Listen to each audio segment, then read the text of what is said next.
18ஆம் படி கருப்பரே போற்றி, பகைவரை நடுங்கச் செய்பவனே போற்றி, நல்லதே நினை, நல்லது மட்டுமே நினை.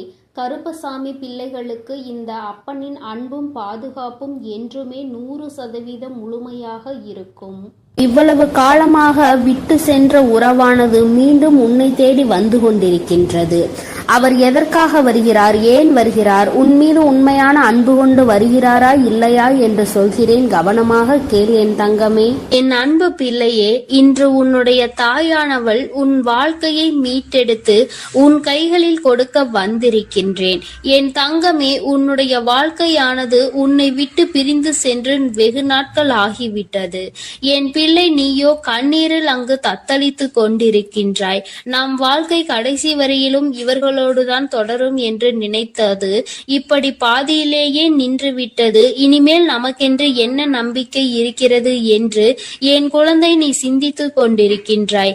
என் தங்கமே, இப்பொழுது அந்த உறவு தான் சிக்கிய மாயவலையில் இருந்து மீண்டு வர தொடங்கிவிட்டார்.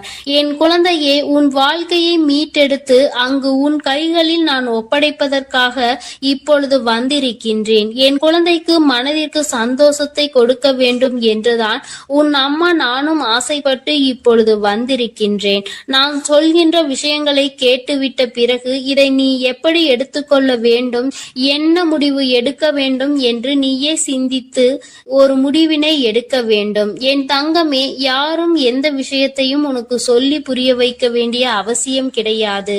இந்த வாழ்க்கை உனக்கு இத்தனை நாட்களும் கற்றுக் கொடுத்த பாடங்களில் இருந்து எத்தனையோ அனுபவங்களை தெரிந்து கொண்டு விட்டாய். நிச்சயமாக நீ தெரிந்து கொண்ட ஒவ்வொரு விஷயங்களும் உன்னை எந்த அளவிற்கு பக்குவப்படுத்தி இருக்கிறது என்று ஒரு முறை நீ சிந்தித்தால் அம்மா சொல்கின்ற விஷயங்கள் எல்லாமே உனக்கு தெளிவாக புரியும்.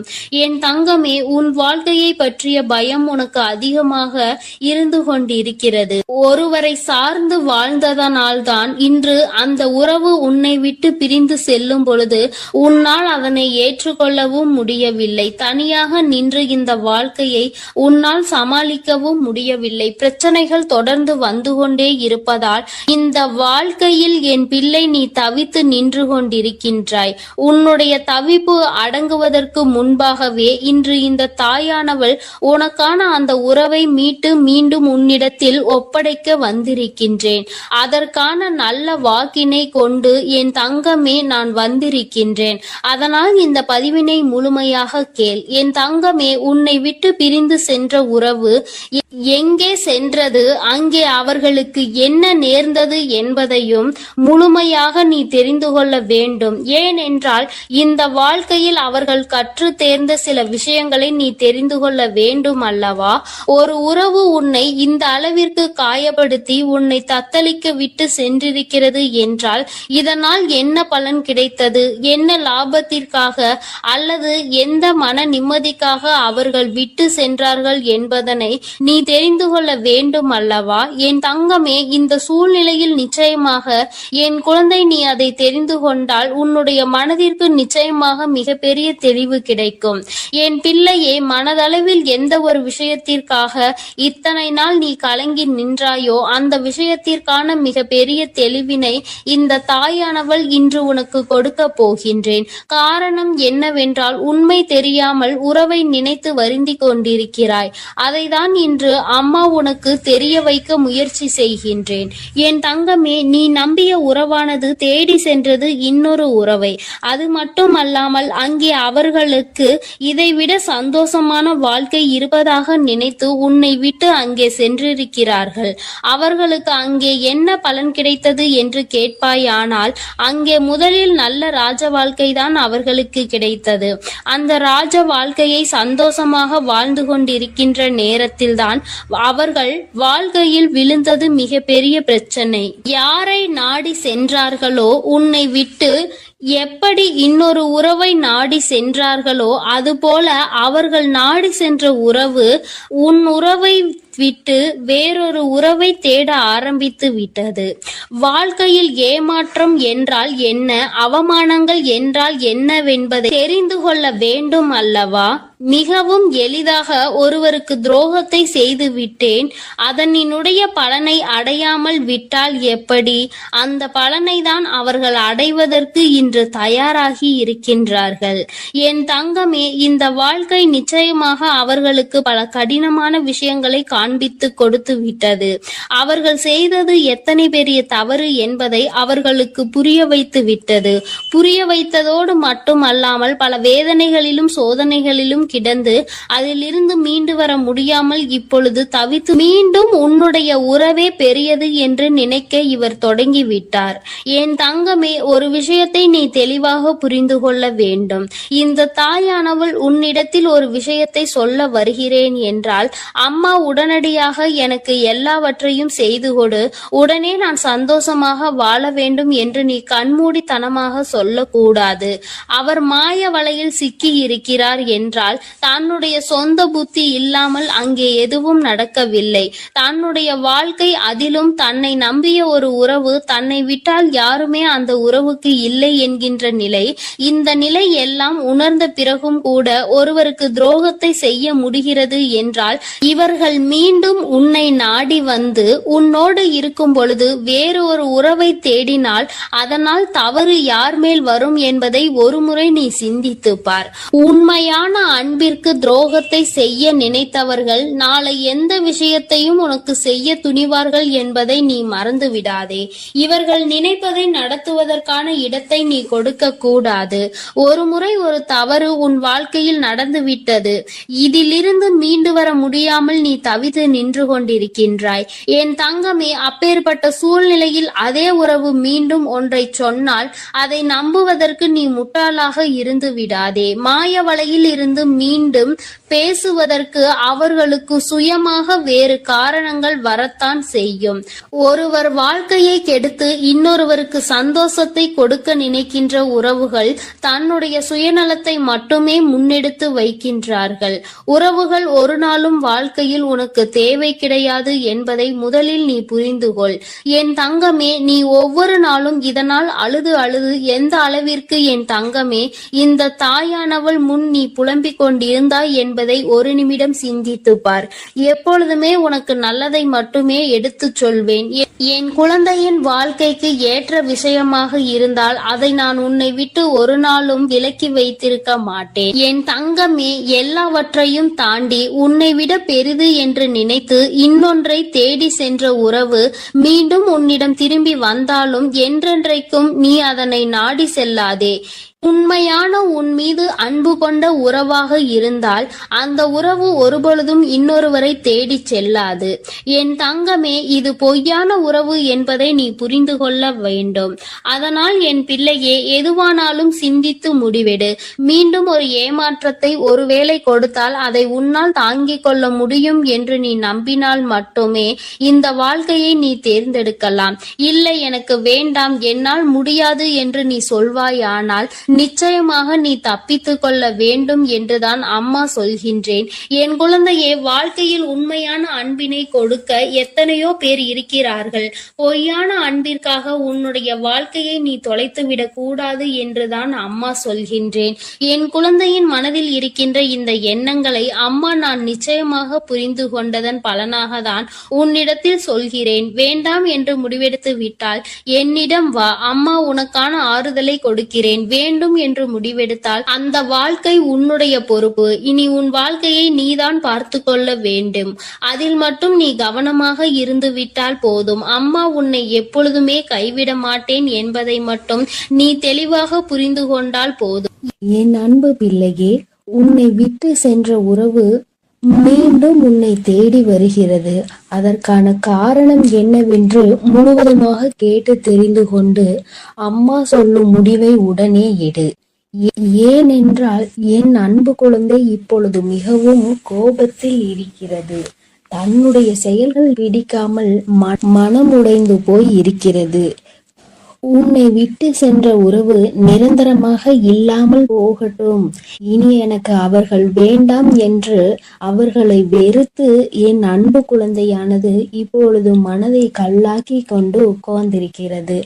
ஆரம்ப கட்டத்தில் அந்த உறவின் மீது உயிராய் இருந்தாய்.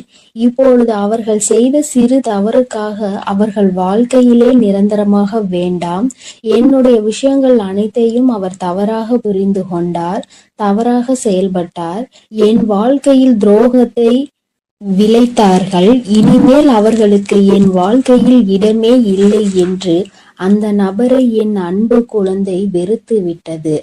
ஆனால் அந்த தவறு அவர்கள் செய்தார்கள், நானும் அதை ஒப்புக்கொள்கிறேன். ஆனால் என் அன்பு பிள்ளையே, நீ மனதுருகி அழுதாய் அல்லவா? அதனுடைய கர்மா இப்பொழுது அவர்களை வாட்டி வதைத்து கொண்டிருக்கிறது. அவர்கள் வாழ்க்கையில் நரக வேதனையை அனுபவித்தார்கள்.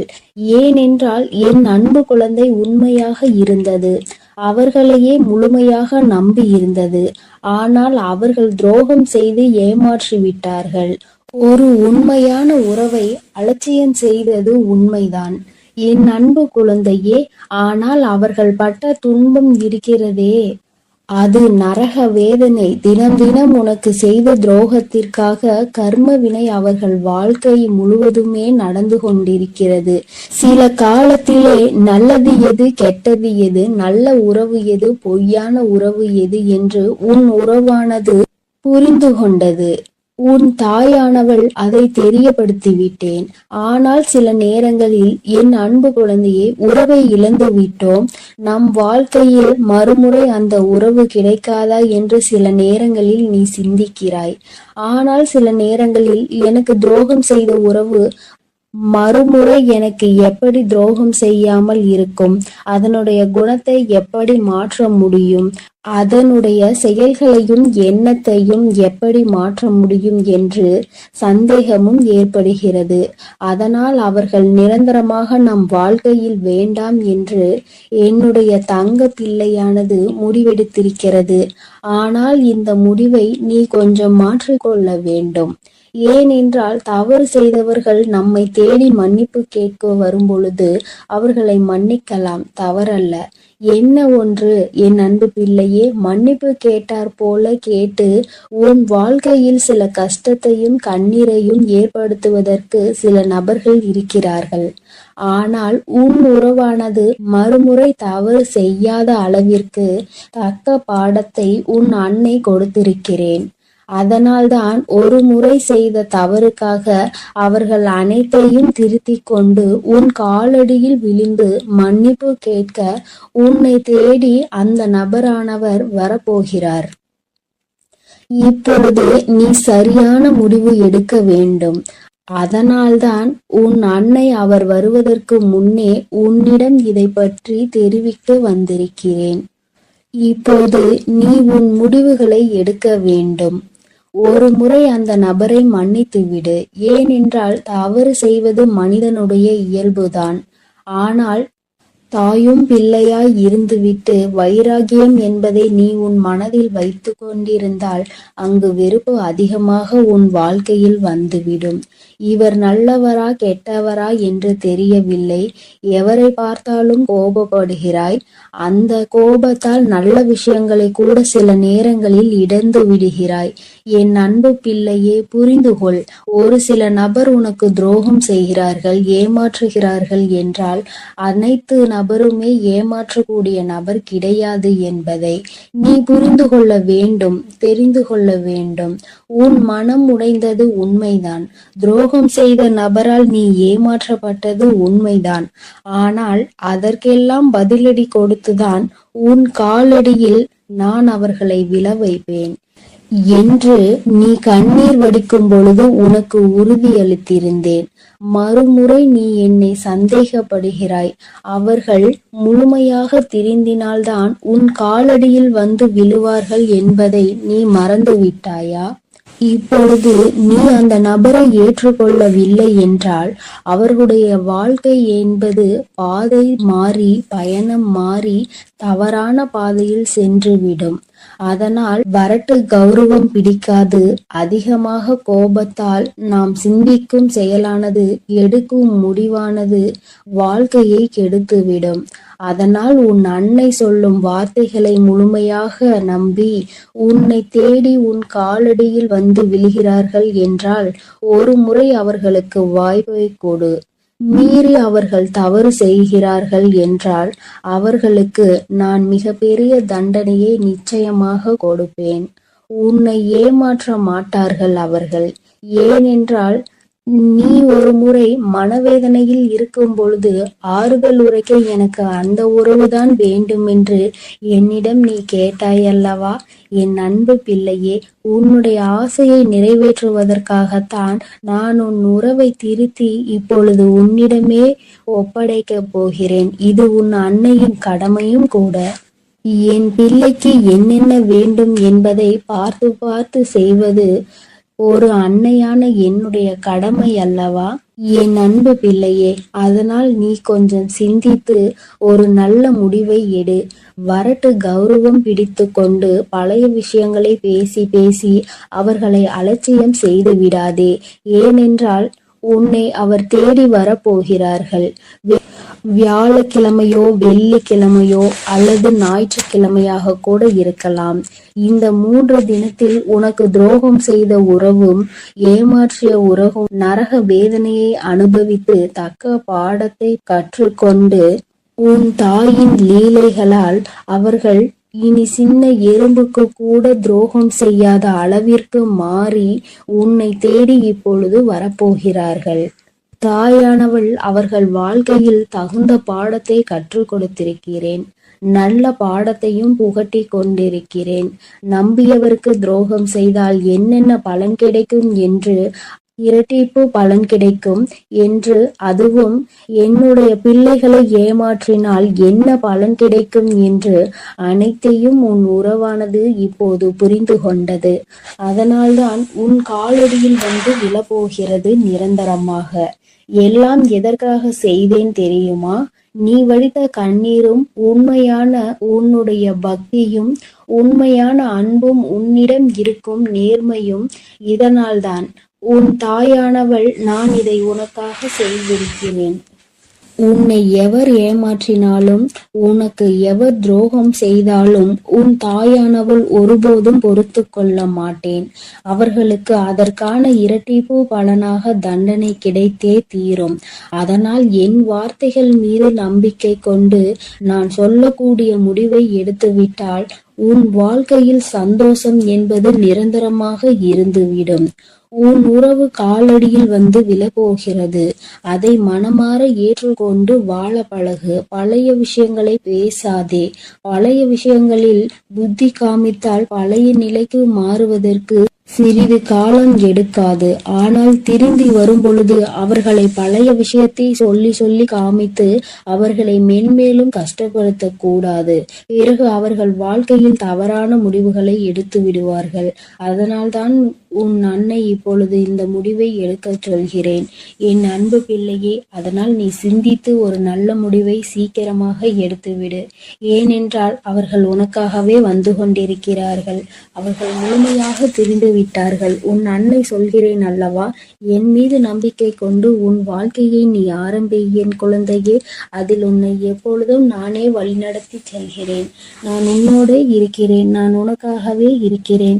நான் இருக்கும் பொழுது நீ எதற்காகவும் கவலை கொள்ள வேண்டாம் என் தங்கமே. நீ நல்லதையே நினை. உன் வாழ்வில் எப்பொழுதும் நான் உனக்கு நல்லதை மட்டுமே செய்து கொடுக்கிறேன். என் அன்பு பிள்ளையே, ஒரு முக்கியமான செய்தியை இன்று உன்னிடம் சொல்வதற்காக உன் வராகி அம்மா நான் வந்திருக்கிறேன். ஏனென்றால் நான் கண்ட காட்சி ஒன்று என்னை கண்கலங்க வைத்து விட்டது. அதை உன்னிடத்தில் சொல்லிவிட வேண்டும் என்றுதான் அம்மா வந்திருக்கிறேன். என்னை விட்டு பிரிந்து சென்ற உன்னுடைய துணையினுடைய இல்லத்திற்கு அம்மா சென்றிருந்தேன். பிரிவிற்கு இதற்கு காரணம் என்னவென்பது உன் பக்கம் ஒரு நியாயம் இருந்தாலும் அவர்கள் பக்கம் இருக்கின்ற நியாயத்தையும் தெரிந்து கொள்ள வேண்டும் அல்லவா? அது என்னவாக இருக்கும் என்று அறிந்து கொள்வதற்காக தான் உன் அம்மா நான் அங்கே சென்றிருந்தேன்.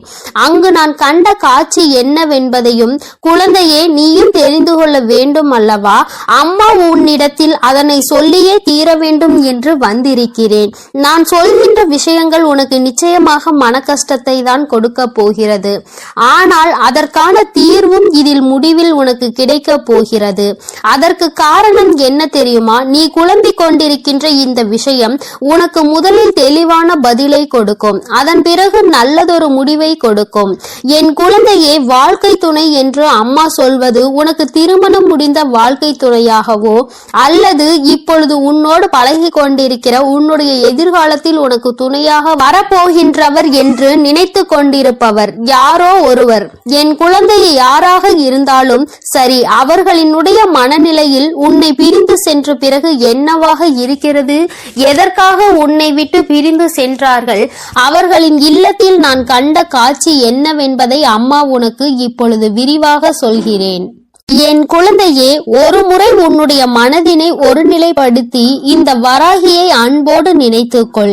எந்த விதமான கலக்கமும் உனக்கு தேவையில்லை. எல்லாவற்றிற்கும் உன் தாயானவள் நான் இருக்கிறேன் என்பதை நீ புரிந்து கொண்டால் போதும்.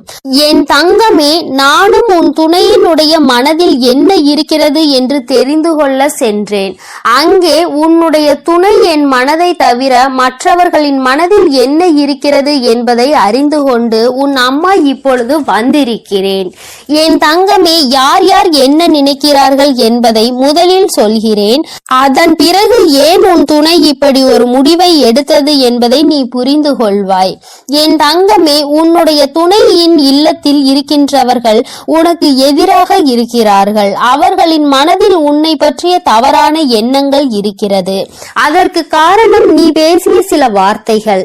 நீ பேசியது நியாயமாகவே இருந்தாலும் உன் பக்கம் நியாயம் இருந்தாலும் அது அவர்கள் பக்கம் தவறாக தான் தெரிகின்றது. ஏனென்றால் எல்லோருமே தான் நினைப்பதுதான் சரி என்று நினைக்கிறார்கள் அல்லவா? அவர்களினுடைய எண்ணங்களும் அப்படிதான் இருந்து கொண்டிருக்கிறது. என் தங்கமே, அது மட்டும் அல்ல, அவர்களுக்குள் ஏற்பட்ட அந்த எதிர்மறையான எண்ணத்தை உன்னுடைய துணையின் மனதில் விதைத்து கொண்டிருக்கிறார்கள். அதிகமாக உன்னுடைய துணையின் மனதில் தேவையில்லாத விஷயங்களை கலந்து கொண்டிருக்கிறார்கள். உன்னுடைய துணையோ தவறாக உன்னை பற்றி நினைப்பதற்கு என்னென்ன வழிகள் இருக்கிறதோ அத்தனை வழிகளையும் அவர்கள் கொடுக்கும் பொழுது இவரும் அப்படி இல்லை என்று சொல்லாமல் அந்த விஷயத்தை காது கொடுத்து கேட்டுக்கொண்டிருக்கின்றார். என் தங்கமே, உன்னுடைய வாழ்க்கையில் இது போன்ற ஒரு விஷயம் நடக்கிறது என்னும் பொழுது என் குழந்தை அதை உன்னால் ஏற்றுக்கொள்ள முடியாது என்பது நான் நன்கு அறிந்த விஷயம்தான். ஆனால் இவையெல்லாம் நடக்கும் பொழுது உன்னுடைய துணை அமைதி காத்ததற்கு என்ன காரணம் என்பதையும் தெரிந்து கொள்ள வேண்டும் அல்லவா? எத்தனைதான் நீ அவருக்கு உயிராக இருந்தாலும் அவர்களினுடைய குடும்பம் என்று வரும் பொழுது அங்கே அவர்களினுடைய மனது சிறிதும் தடுமாற்றம் அடையத்தான் செய்கிறது. ஏனென்றால் நீ பேசிய வார்த்தைகள் அவர்களுக்கு வேதனையை கொடுத்தது என்று உன் துணையிடம் சொல்லும் பொழுது உன்னுடைய துணை என் மனதும் பெரிது சஞ்சலம் படத்தான் செய்கிறது. நம்முடைய வாழ்க்கை துணையாக காலம் முழுவதும் வரக்கூடியவர்கள் இப்பொழுதே நம் குடும்பத்தினருக்கு இடையே இத்தனை பிரச்சனைகளை ஏற்படுத்தி விட்டால் நாளை எப்படி இங்கே வந்து ஒற்றுமையாக இருக்க முடியும் என்று அவர்கள் நினைக்கிறார்கள். என் தங்கமே, அவர்களினுடைய எண்ணங்களை தவறு என்று முழுமையாக சொல்லிவிட முடியாது. நீ செய்தது சரி என்றும் முழுமையாக சொல்லிவிட முடியாது. அம்மா சொல்வது சரிதானே என்று ஒரு முறை நீ சிந்தித்து பார். என் தங்கமே, நீ நியாயமாகவே பேசியிருந்தாலும் ஆனால் யாரை பேசினோம் என்பதில் சிறிது கவனம் இருக்க வேண்டும். என் தங்கமே, உன்னுடைய வாழ்க்கை துணையினுடைய சம்பந்தப்பட்டவர்களாக இருக்கும் பொழுது சிறிதளவு கவனம் தேவை. அதற்காக அம்மா நீ நியாயத்தை எடுத்து சொல்லக்கூடாது என்று சொல்லவில்லை. அதற்கான சரியான நேரத்தை நீ எதிர்பார்த்து நிற்க வேண்டும் என்றுதான் அம்மா சொல்கிறேன். சூழ்நிலைகள் உனக்கு சாதகமாக இல்லாத பொழுது நீ பேசியதுதான் இத்தனை பிரச்சனைகளுக்கும் காரணமாக மாறிவிட்டது. இப்பொழுது அது எந்த அளவிற்கு வந்து நிற்கிறது என்று பார்த்தாயா? உன்னை உன் துணையிடம் இருந்து பிரிக்கின்ற அளவிற்கு திட்டம் தீட்டுகின்ற அளவிற்கு இந்த விஷயம் தொடங்கிவிட்டது. என் தங்கமே, எதுவாக இருந்தாலும் உன்னுடைய துணை காத்த அந்த அமைதிக்கு காரணம் நீ அவர்களின் பேச்சையும் மீறி பேசிவிட்டாய் என்கின்ற ஒரு வருத்தம். மற்றபடி அவரின் மனதை அங்கே மாற்றுகின்ற முயற்சிகள் எதுவும் அவரிடத்தில் எடுபடவில்லை. அதை அவர் காது கொடுத்தும் கேட்பது போல உட்கார்ந்து கொண்டிருக்கிறார் என்பதற்காக மேலும் மேலும் பேசிக்கொண்டே அவரினுடைய மனநிலையை மாற்ற முயற்சிகள் நடக்கிறது. ஆனால் இது பயனளிக்காது என்பதனை இப்பொழுது அவர்களுக்கு உணரத் தொடங்கிவிட்டார்கள். இருந்தாலும் நம்மால் ஆன முயற்சிகளை செய்து பார்ப்போம் என்று செய்து கொண்டிருக்கிறார்கள். சரி, அவர்கள் செய்வதை செய்துவிட்டு போகட்டும். ஆனால் உன்னுடைய உண்மையான அன்பு, உன்னை என் மீது நீ கொண்டிருக்கின்ற நம்பிக்கை நிச்சயமாக அவரினுடைய மனதை ஒரு நாளும் மாற்றிவிடாது. அவர்களினுடைய எண்ணங்கள் முழுவதும் அவசரப்பட்டு பேசிவிட்டாய் என்கின்ற வருத்தம் தானே தவிர அவரிடத்தில் எந்த ஒரு ஆலோசனைகளையும் கேட்கவில்லையே என்கின்ற மன கஷ்டம்தானே தவிர உன் மீது எந்த விதமான கோபதாபங்களும் அவருக்கு இல்லை. என் தங்கமே, அதனால் இந்த உறவு மீண்டும் தொடரப்போகின்ற உறவு. இந்த பந்தம் மீண்டும் உன்னோடு காலம் முழுவதும் வரப்போகின்ற பந்தம். அதனால் உனக்குள் எந்த விதமான கலக்கங்களும் தேவை கிடையாது. மற்றவர்களினுடைய எண்ணங்கள் உனக்கு எதிராக இப்பொழுது இருக்கிறது. ஆனால் என் தங்கமே, உன்னுடைய சூழ்நிலை மாறும் பொழுது நிச்சயமாக அவர்களின் மனநிலையும் தானாகவே மாறிவிடும். எப்பொழுது ஒரே பிடியில் நின்று கொண்டிருக்க முடியாது. அவர்களுக்கு அவரவர்கள் குடும்பத்தில் இருக்கின்றவர்களின் வாழ்க்கை முக்கியமானதாக தோன்றும் பொழுது தேவையில்லாமல் அடுத்தவரின் விஷயத்தில் தலையிடக்கூடாது என்ற எண்ணம் தோன்றும். அதற்கு அவர்கள் வாழ்க்கையில் இது போன்ற ஒரு சம்பவம் நடக்க காத்து கொண்டிருக்கிறது. அதிலிருந்து நல்ல பாடத்தை கற்றுக்கொண்டு வந்து உன் வாழ்க்கையில் தலையிடக்கூடாது என்பதை நிச்சயமாக புரிந்து கொள்வார்கள். என் குழந்தையே, இனிமேல் எந்த விஷயமானாலும் துணையினுடைய குடும்பத்தாரின் சம்பந்தப்பட்ட விஷயமாக இருந்தால் அவரிடத்தில் சிறிது ஆலோசனை பெற்றுவிட்டு பிறகு நீ நிச்சயமாக உனக்கு அதில் இருந்து நல்ல பலன்கள் கிடைக்கும். மாறாக உன்னுடைய சொந்த முடிவாக இருக்கும் பட்சத்தில் நமக்கு கஷ்டம் வரும் பொழுது அதில் இவரால் எந்த விதமான உதவியும் செய்ய முடியாமல் ஒதுங்கி நின்று வேடிக்கை மட்டும்தான் பார்க்க முடியும் என்பதை நீ இப்பொழுதுதானே நடந்து கொண்டிருப்பதை பார்த்து புரிந்து கொண்டிருக்கிறாய். என் தங்கமே, இனி ஒரு நாளும் இந்த சூழ்நிலை உன் வாழ்க்கையில் வராமல் நீ பார்த்து கொள்ள வேண்டும். உன்னை சுற்றி நடக்கின்ற விஷயங்கள் எல்லாம் எதை சார்ந்தது என்பதை நீ புரிந்து கொள்ள வேண்டும். உன்னுடைய அழகான வாழ்க்கையை மீண்டும் உன் கைகளில் நிச்சயமாக நான் கொடுப்பேன். மற்றவர்களின் மனநிலையை மாற்றி உன் கைகளில் அதை கொடுக்கின்ற நேரம் மறுபடியும் வரும். அதை நீ நிச்சயமாக எக்காரணம் கொண்டும் இழந்து விடாமல் பார்த்து கொள்ள வேண்டியது உன்னுடைய பொறுப்பு. என் தங்கமே, இந்த வராகி அம்மாவினுடைய ஆசீர்வாதங்கள் உனக்கு எப்பொழுதும் இருந்து கொண்டுதான் இருக்கிறது. ஆனால் உன்னுடைய வாழ்க்கை உன் கையில் தான் இருக்கிறது என்பதை நீ மறந்து விடாதே. சர்வ நிச்சயமாக இந்த வராகியானவள் கொடுத்த வாக்கினை நிச்சயமாக நிறைவேற்றி காட்டுவாள். நான் உன் வாழ்க்கையை உன் கைகளில் கொடுக்கிறேன் என்று சொல்லி இருக்கிறேன் அல்லவா? சர்வ நிச்சயமாக உன் வாழ்க்கையை நான் உன் கைகளிலேயே ஒப்படைப்பேன். அதுவரையிலும் நீ சற்று பொறுமையாக நம்பிக்கையோடு காத்திருந்தால் மட்டும் போதும். நடப்பது எல்லாமே உன் வாழ்க்கையில் நிச்சயமாக நல்லதாக மட்டுமே நடக்கும். என் அன்பு பிள்ளைக்கு இந்த கருப்பனின் ஆசீர்வாதமும் அன்பும் என்றுமே முழுமையாக இருக்கும். வேண்டும் வரம் தருபவனே போற்றி, வேட்டை பிரியனே போற்றி போற்றி.